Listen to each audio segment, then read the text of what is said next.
ఇష్టంతోనే వచ్చాడు. ఏ తల్లికైనా తన కొడుకు కష్టపడుతుంటే గుండె తరుక్కుపోతుంది. అలాగే ఏ అన్నకైనా తన తమ్ముడు అనవసరంగా మాటలు పడుతుంటే బాధేస్తుంది. అలా బాధపడుతున్న నా తల్లికి ఈ అన్నయ్యగా ఒక మాట చెప్పాను. నీ కొడుకు ఎంతోమంది తల్లుల కోసం వాళ్ళ బిడ్డల భవిష్యత్తు కోసం చేసే యుద్ధం అమ్మా ఇది. మన బాధ కంటే అది ఎంతో గొప్పది అన్నాను.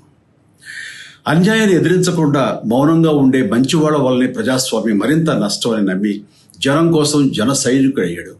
తాను బలంగా నమ్మిన సిద్ధాంతం కోసం తన జీవితం రాజకీయాల్లోకి అంకితం చేసిన శక్తిశాలి పవన్ కళ్యాణ్. ప్రజల కోసం, రాష్ట్ర భవిష్యత్తు కోసం ఆ శక్తిని వినియోగించాలి అంటే చట్టసభలో అతని గొంతు మనం వినాలి. జనమే జయను నమ్మే జనసేనాని ఏమి చేయగలడో చూడాలంటే మీరు పిఠాపురం ప్రజలు కళ్యాణ్ని గెలిపించాలి.